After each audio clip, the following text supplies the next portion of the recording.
Hey everybody, I'm going to wait a second until some more people join. Let you hear my intro music, just not mine. Hyde and Essen, everybody always asks me.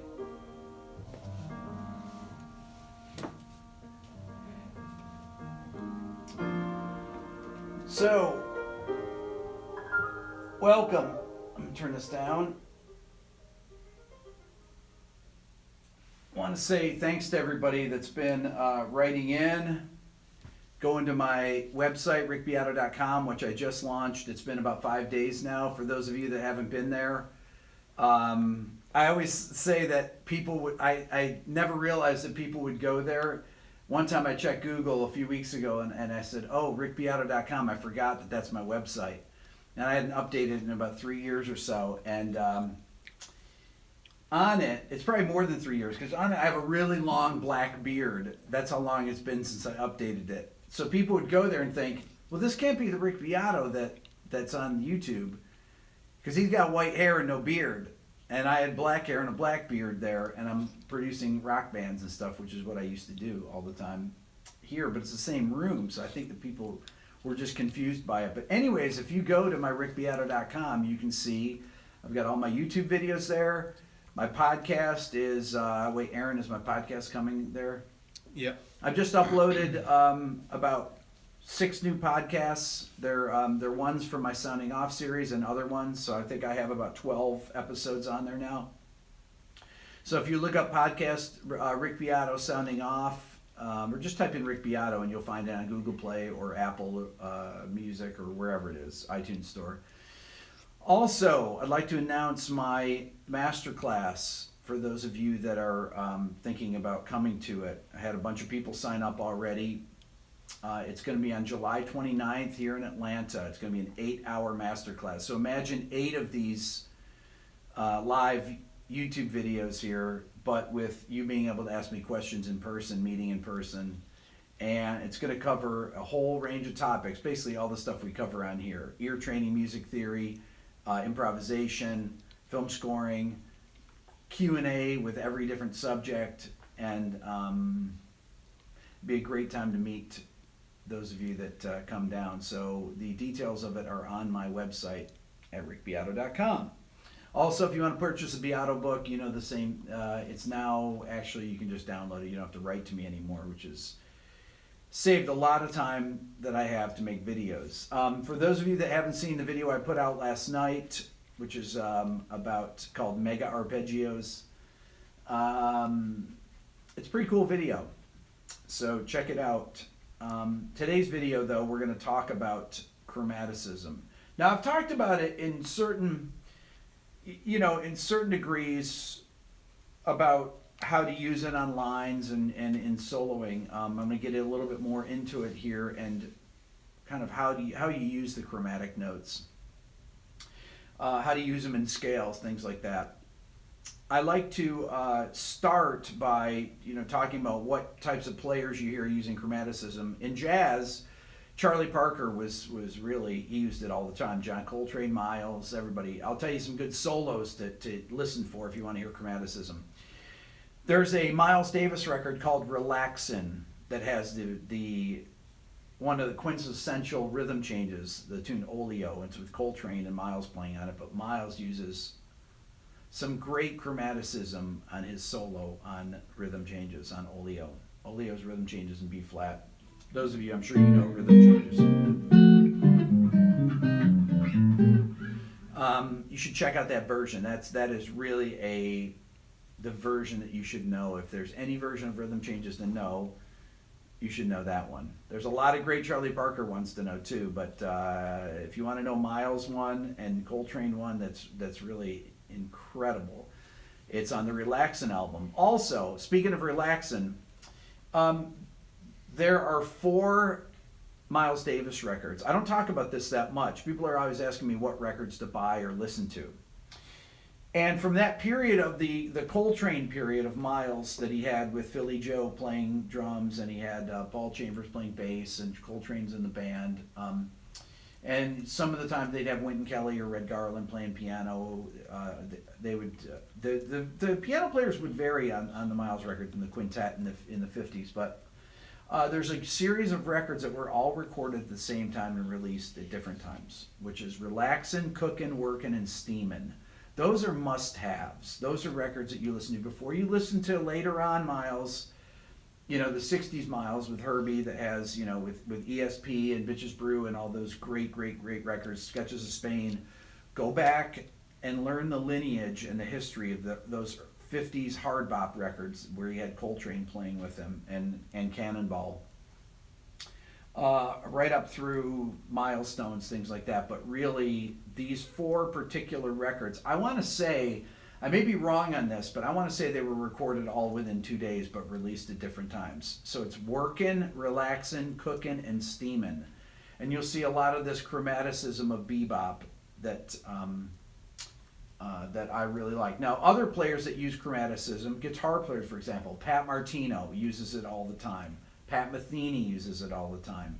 Pretty much all guitar players, John Scofield, all jazz guitar players use chromaticism. All jazz horn players use chromaticism, Brecker, everybody. And understanding how to use it is really important because I know a lot of you want to use it, but you really just don't know how. Now, the first bebop type lines that they used it were Charlie Parker ones. And Charlie would use it on things like major 7th chords. Well, it's anytime you have gaps in the scale that you can put a chromatic line in, they would use it. But there are really particular ones to use. So let's say that I'm playing over an F major chord. Can you guys hear that?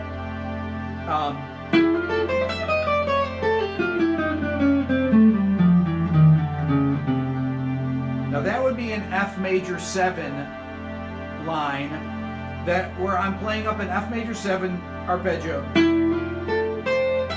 So I'm going right up the F major 7 arpeggio, starting on the 7th. 7th through 3rd, 5th, 7th.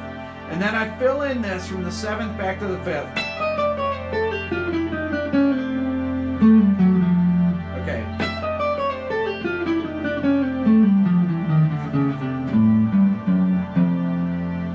So that is a great spot right there. Now I did a little turn in there.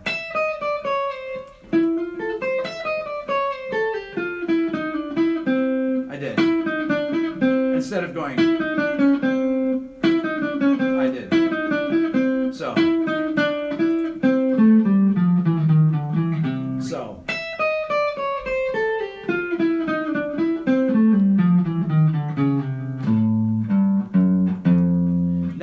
One of the reasons this is a good way to practice it, you take 2 chromatic ideas and you put them together for practicing. You can go like this.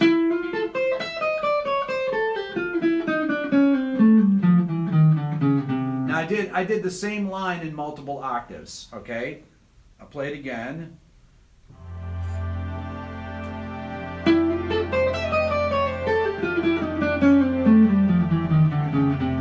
Or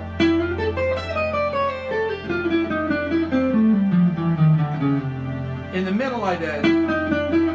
So I started on the 7th and I filled in the space, back to the 7th, then to the 5th. You do it there too. So we've got 2 lines right there that work on a major 7th chord.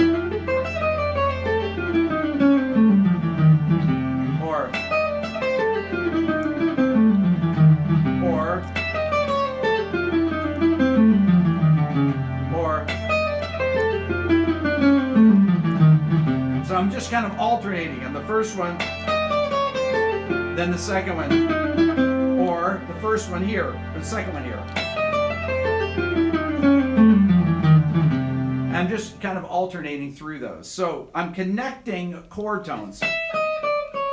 So downbeat, downbeat, right? If I played them not on the downbeats, if I moved it over one, it wouldn't sound right because the chord tones wouldn't line up on strong beats. So that's one of the key things. Now, major 7th chords if you're going to play here, let's say I'm playing on C major 7. So I've got a C major scale here. I'm going to play a C major 7 chord. I'm going to play the scale. Let me play a little different voice and give you a little C6 sound here.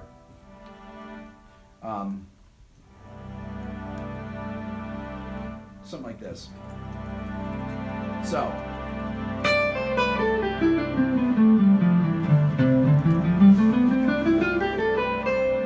Okay, so let's find out where the chromatic notes I've got here.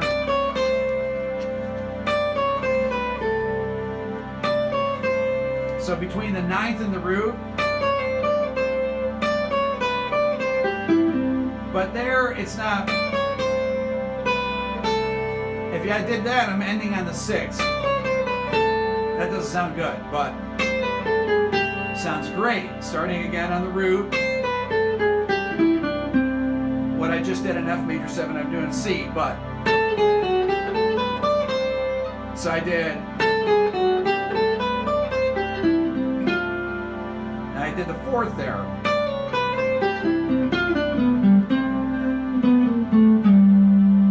So.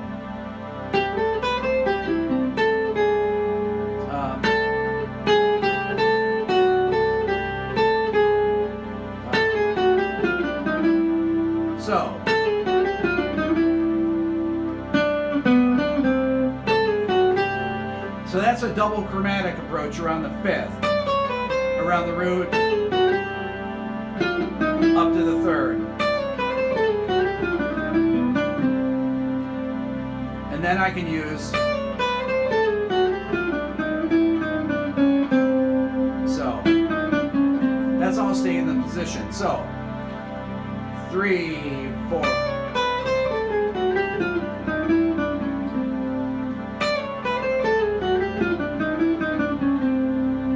There you go. Surrounding the root, right? That's a double chromatic approach.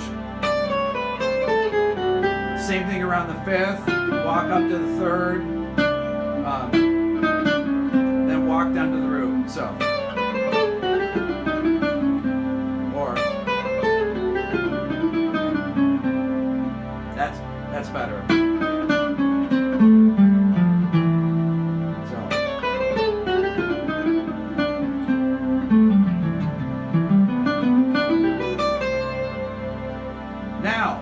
When you play on a minor chord, so you've got these, anytime you have this, you got the 6th to the 5th, walk up to the 3rd. If you walk down to the 6th, it's not really effective. You want to walk down to, always be walking down or walking up to chord tones, right? So, or you surround a chord tone.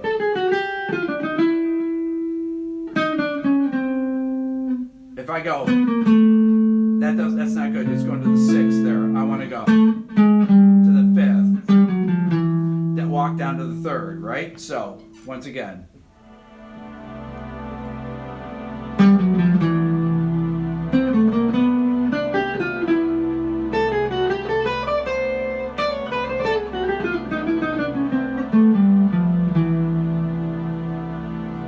Now, when you're playing over a minor chord, this is a lot of the stuff you'll see with Pat Martino, Pat Metheny, playing over a minor 7th chord. So let's say I play over G minor. Let's say I'm playing over A minor. I'll play over G minor, doesn't matter. So.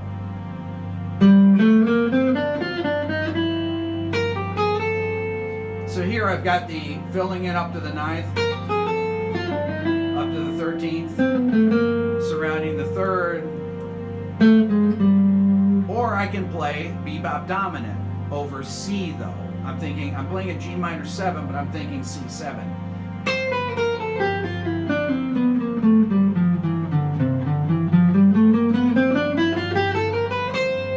So bebop dominant scale, you start on the dominant note, C, so I'm thinking like a C7 sus, but I'm playing a G minor. I'm playing, starting on the root. So you fill in the chromatic notes to the flat 7 on a C7. You start on the root. Here it is again.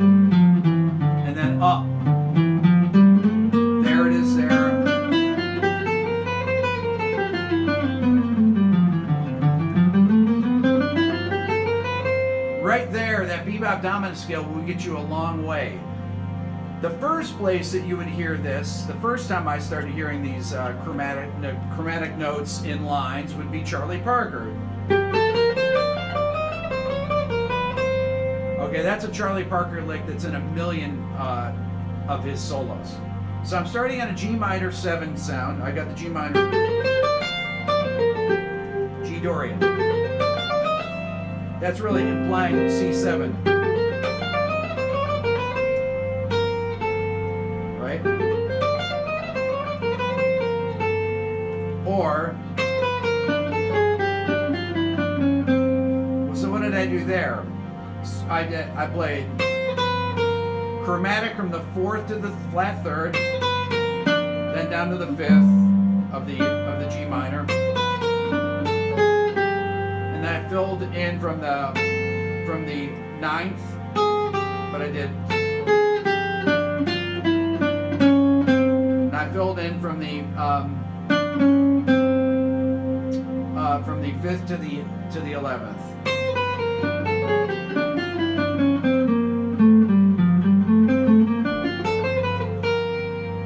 Or I did a double chromatic around the 3rd. Right?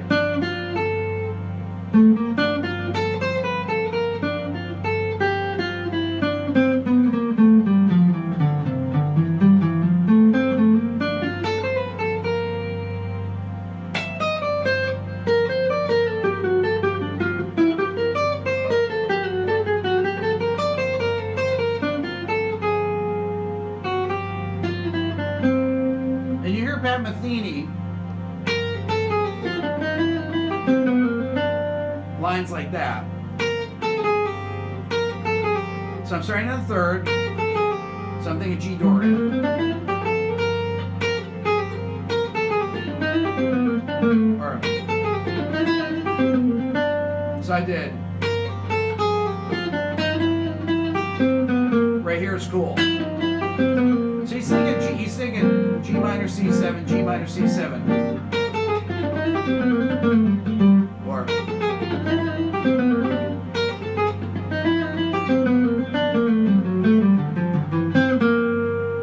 right?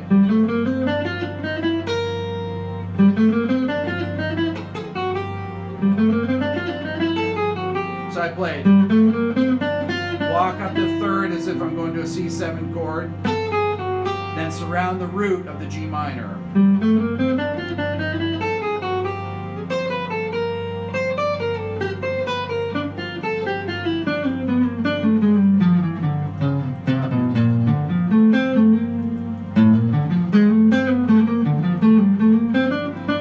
So I did here.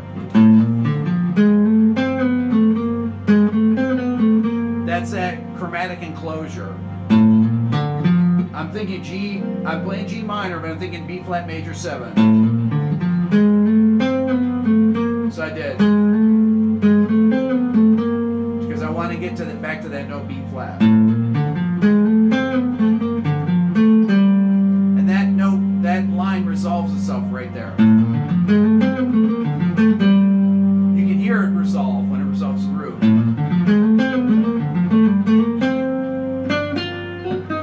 Then I did.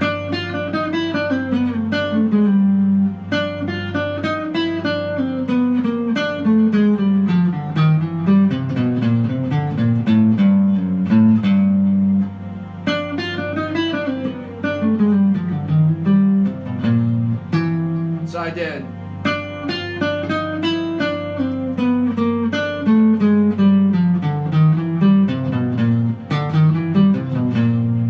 There's a line.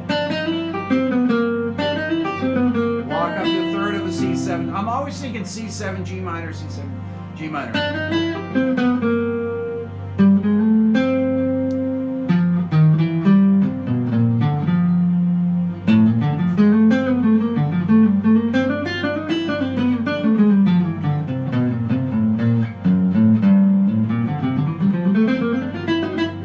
I'm playing G Dorian there.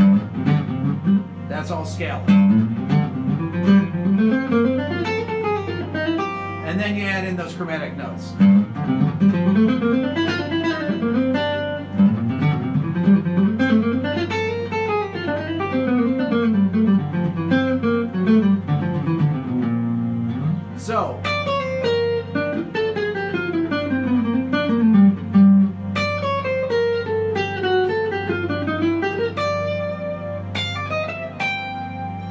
So I'm playing here.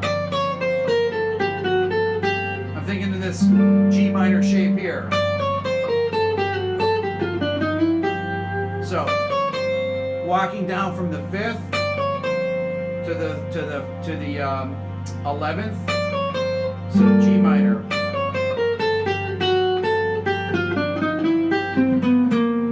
And I'm walking down to the flat 3rd, like a C7, like G minor. So.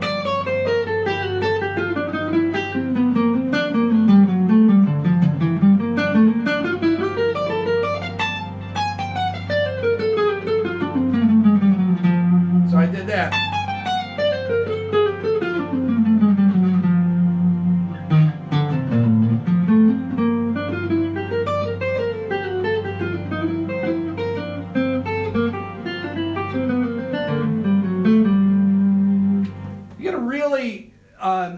Know where these chromatic notes fit in these scales. So you have to know your modes, you got to know the notes around the scale, and you have to know where you can fill these notes in. Because in a scale here, if I'm playing in G Dorian,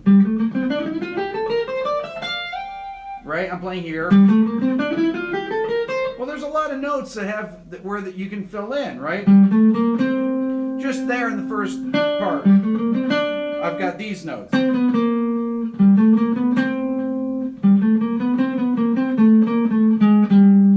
So I'm filling in between the 11th and the 3rd.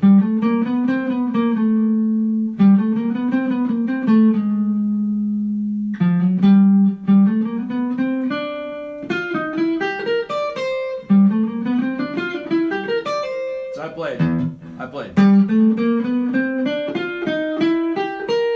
So I used a flat 3rd into that. I'm thinking once again.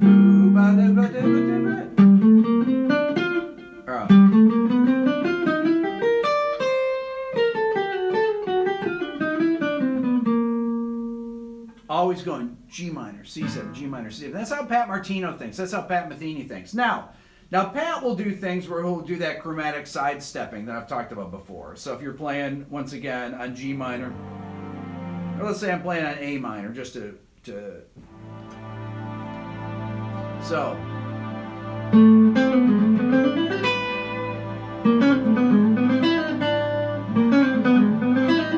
So I'm starting a half step up.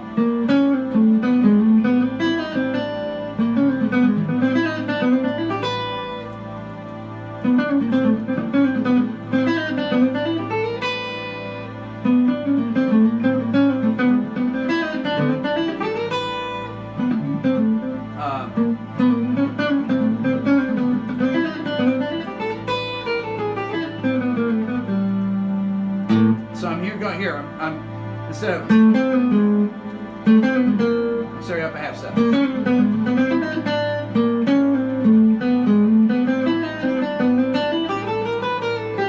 You can put the video on quarter speed if you want, or on 0.5 in the option thing if you want to.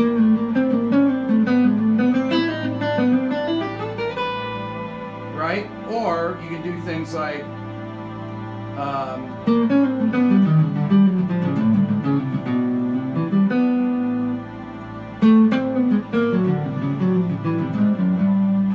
so I'm playing things like Pat would play things like, yeah.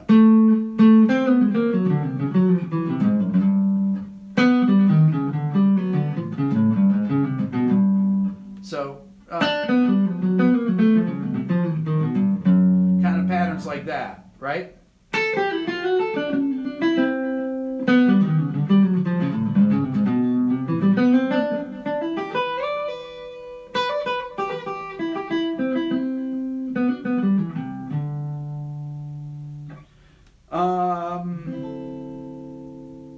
Let's see, I did minor chords, dominant chords. Dominant chords and minor chords are the same. That's how Pat Martino thinks. When he sees C7, he thinks G Dorian.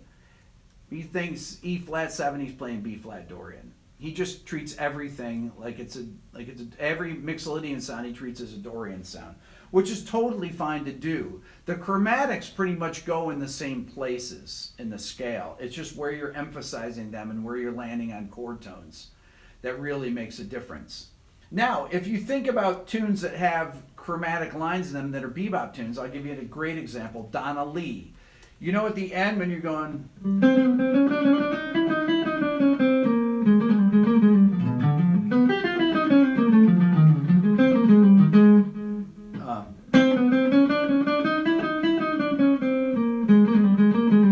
that's a great, great spot. And that's all just chromaticism.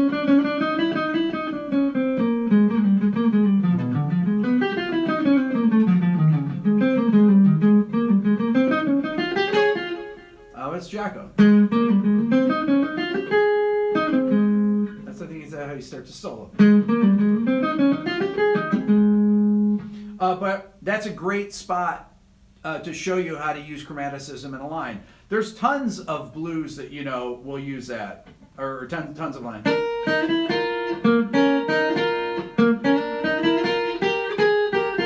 In a blues, if you're playing a B-flat blues.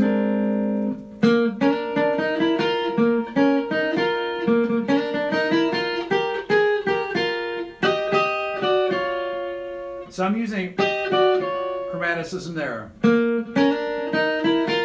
So I'm filling in the third. So I got a B flat chord here. I'm thinking B flat major, right?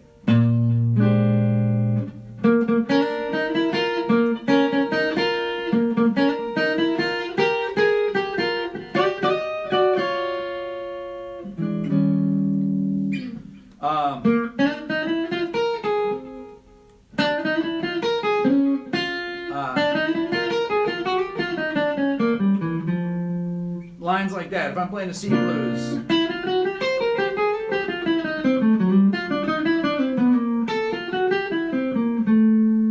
So I played.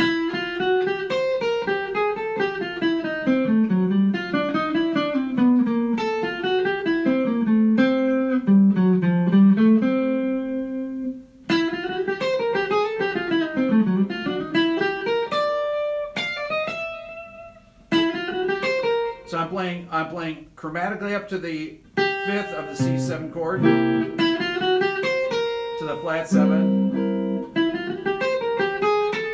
and then chromatically up to the third of an F7 chord.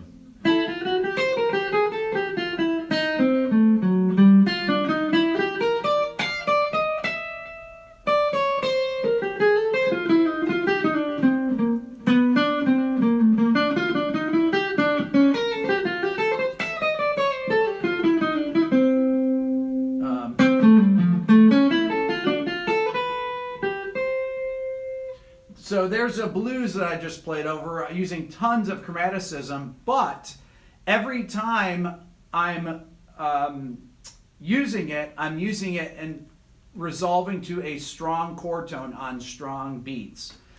If you watch my Principles of Melody video, if you check out my Dorian to diminished lines that are, I have a PDF in the store that you can find those lines. And you'll see kind of where the chromaticism happens on these, how I'm leading into chord tones. I was playing a blues out of the Beato book actually, one of my examples right there, which is a C blues, which has something like that. I'm trying to remember it.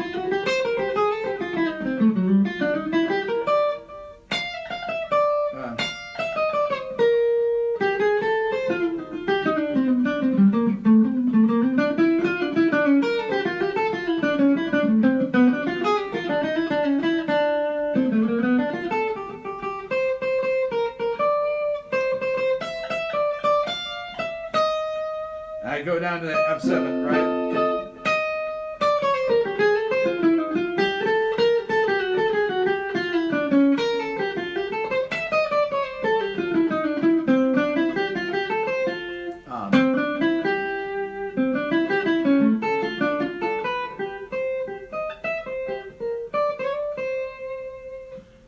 So that's the thing. You got to know these chord tones everywhere.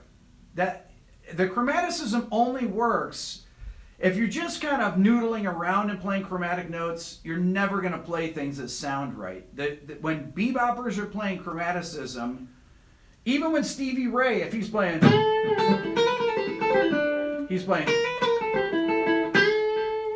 he'll use that ninth.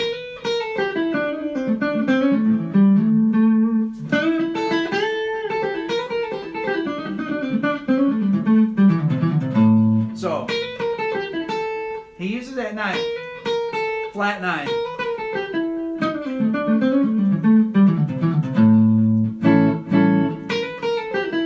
It's great, right? Instead of going... He's one of the only bebop guy, or one of the only blues guys that use that flat 9. Some guys do it, but I love that.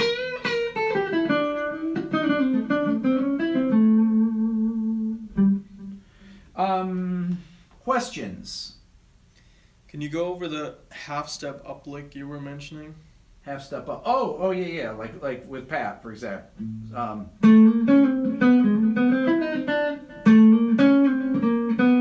So I'm starting on the root of the A minor 7, but I'm playing it like I'm playing over B flat minor 7. I'm going, and I'm resolving to the 9th.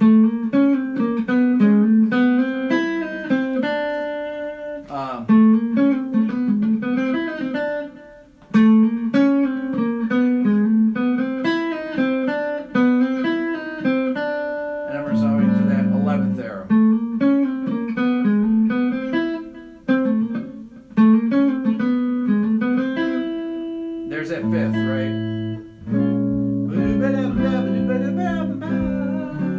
Right?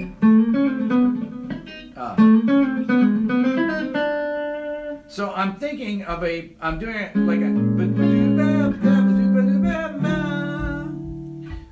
that's kind of what Pat does, right? So...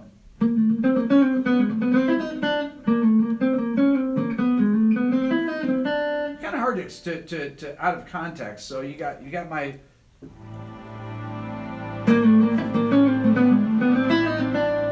right.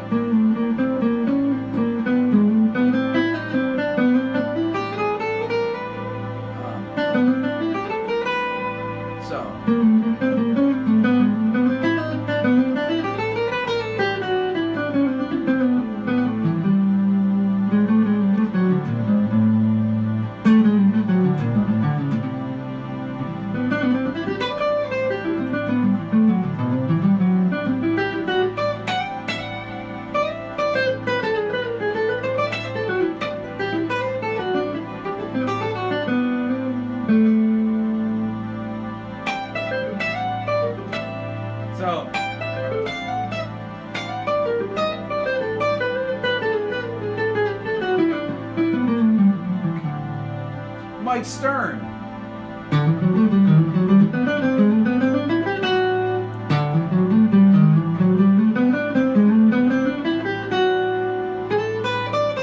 So he'll play stuff like on the D7 chord.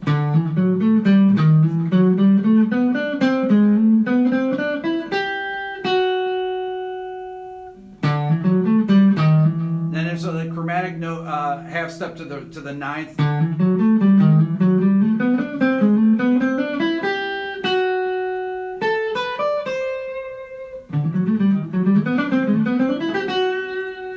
That's a great line. It will work on this chord too. It'll work over A minor.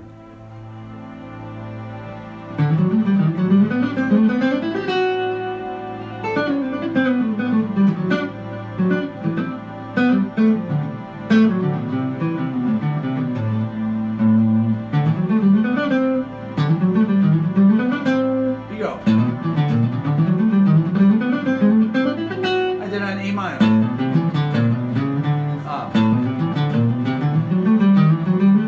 So I'm using Dorian. I'm going.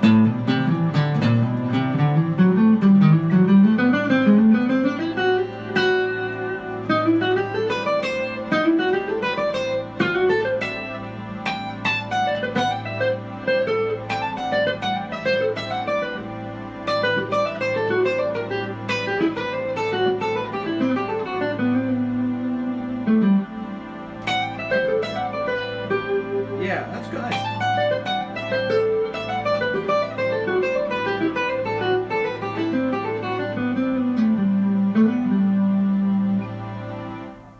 Other questions?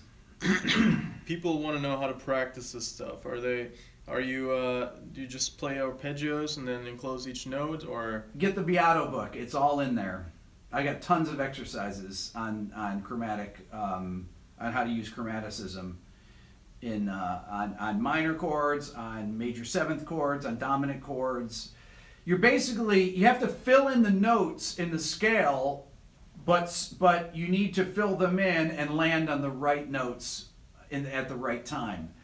And it's really hard to explain because I'm playing the stuff by ear at this point. You know, I have been for 30 years or so because I listen to bebop so much. I mean, when you listen to Oscar Peterson, you will hear him play those chromatic approach tones. So if I'm doing something like this here, let's say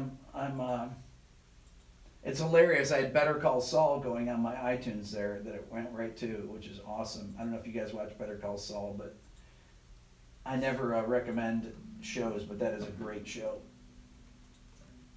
So let's say I've got, let's see here. Let me see if this works here. Yeah, so you'll hear Oscar playing, right? If he's playing over D minor.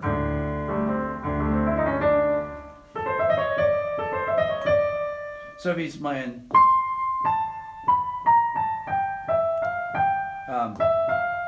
let's see, if I'm going,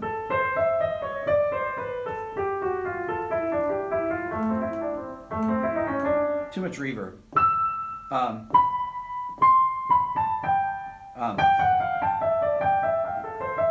Right there.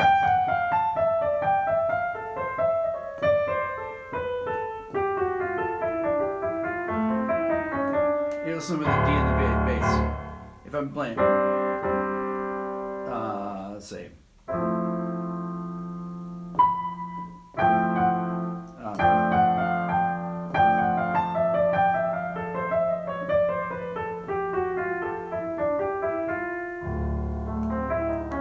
So I'm playing like an A minor. That's right out of an Oscar Peterson lick. We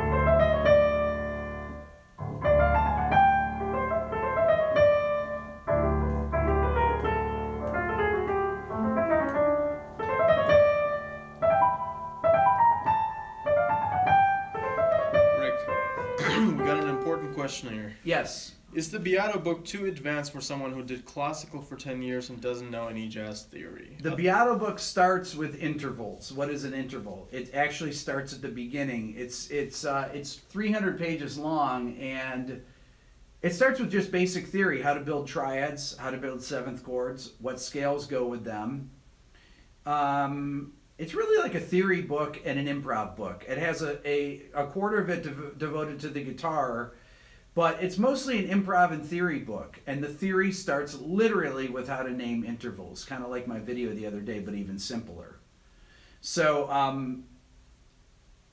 if people watch my videos and there are things that they don't understand in them, and then they buy my book and start reading it from the beginning, I basically fill in all that material. Because when I wrote the book, it was interesting. So when I wrote it back in the late 80s, I mean, music theory hasn't changed at all, really. And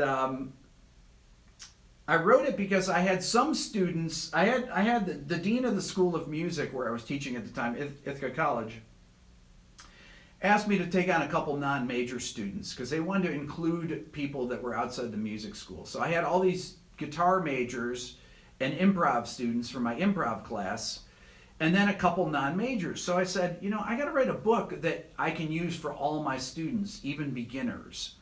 So the beginner part of it would be, because I didn't want to repeat these things, like how do you name an interval? So I included it all in my book. So I start literally with how you name intervals, and then I get into how progressions work together, how to name them, how to use secondary dominants, how to use secondary diminished seventh chords, third related progressions, common tone related progressions. Then it goes into things, how to use chromaticism in bebop, how to use 12 tone lines, how to use, if you go to the website, you can see the table of contents. It's basically all the stuff I talk about in all my videos, but with more examples. So if you have the book and you have the videos here with me augmenting it with completely different material, I don't play anything out of my book ever in here. So this is like, the book is something else that you can use in conjunction with the videos here, and it will fill in all the gaps for you if you've had no study in improvising, or if you have a really limited knowledge in music theory. And I explain things, I explain them kind of half like a classical musician would understand, using Roman numerals for analysis, but also like a jazz player would understand, or somebody that's using the Nashville numbering system, because it's all the same. All music theory is the same no matter what the genre of music is. Whether you're talking about EDM music or whatever you're talking about. If you're talking about 4-1-6-5 progression, if you're talking about a 1-6-2-5 progression, if you're talking about the Coltrane changes, all the principles are the same, and how you improvise over them are all the same, or how you write melodies. Writing melodies is basically improvising, but where you have time to change things. I hope does that answer the question? Yeah. Other questions? Oh, workshop. I'm going to announce it again. In Atlanta, any of you that live in driving distance, come to my workshop. Meet me in person. It's going to be 8 hours of this. Bring your notebooks. We're going to have a great time. We're going to eat together. We're going to talk. You can ask me any question you ever wanted to ask, and I will answer every single question that you have on anything. Yes, Aaron. This chromaticism thing we're talking about here is I know this is kind of the mysterious thing that that's hard for people to teach, and you have to teach by examples. That's the only thing. You can't just fill in gaps in notes. The places you fill need to lead to particular notes on particular beats. That's how all jazz guys do it. That's why Pat Metheny, Pat Martino, Wes Montgomery, Joe Pass, Oscar Peterson, Keith Jarrett, Herbie Hancock, Wynton Kelly, Bud Powell, Charlie Parker, Dizzy Gillespie, Miles Davis, John Coltrane. This is why they always use these same principles. Aaron? I think Is that good? We're good here, yeah. Great. If you guys have questions, leave them after the stream is over. No questions that are in the stream stay in the stream. It's kind of like going to Vegas, right? What goes to Vegas stays in Vegas, or whatever the saying is. If you have particular questions for me, you can leave them in the comments section below, and share videos with people. I'm getting close to getting 100,000 subscribers. It'd be great to get there in the next couple weeks. If you know friends that are musicians that would like my channel, share it with them. Email them a link to one of the videos that you like. And yes. I think we can squeeze in one more question. Yes, absolutely. Just one quick one. Yep. Oscar asks, hey, I want to buy the Beato book, but I want to check first if it requires ability to read music. It's the music reading in the Beato book is basically if you know treble clef. That's it. It's very simple. A lot of the examples are I mean, there's some examples with notation, but a lot of them are if you know the note C and you know the note 8 flat, you can, figure the things out. It's very simple. And I think in most of the things, I write the letter names next to them so that people that didn't know, because I have a lot of beginner students that wouldn't even know the names in the staff, so they're actually written in there. Okay, and then last question. Yep. Is it valid to use the bebop scale on walking bass? Absolutely. Walking bass is very similar to how you use chromatics in lines. If you're walking a bass line, you essentially are doing the same kind of thing. So let's say I'm doing an F blues. So if I've got F on the first bar, and then B flat on the second bar, and then back to F for 2 bars. So I'm going to go. So I play the root, then the second, and then I put in a chromatic passing note because I have to delay when I get to on the second bar. I need an extra note there so that I fall on the downbeat on that B flat. Downbeat. Or. So right there I did root, third, I can go to the 5th, chromatic down to the root of the B flat chord. So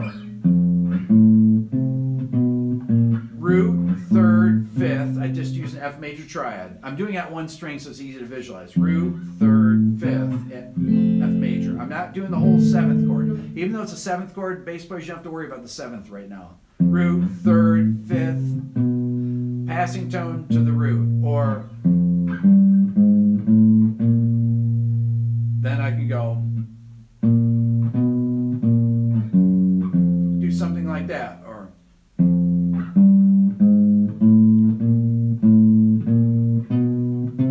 then I walked up to as if I'm going to a C minor, a 7 chord. Da da da da da da da da da da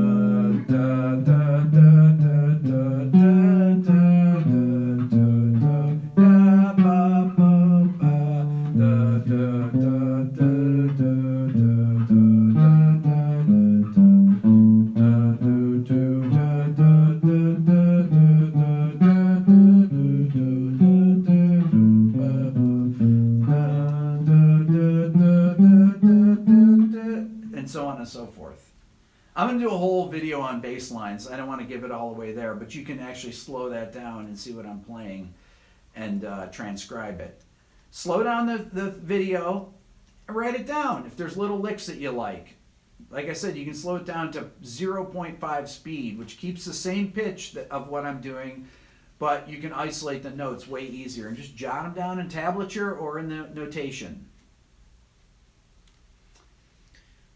Is that good? Yeah. Well, that's all for now. Please subscribe here. If any of you are sitting there and haven't subscribed to my channel, hit the subscribe button and the notification bell to know when I'm going to go live here. Beato book, and please come to my seminar. I'd love to meet some of you. If you're within driving distance of Atlanta, it's only one day. Come into town and come hang out. That's all for now. I'll see you soon. Thanks for joining me.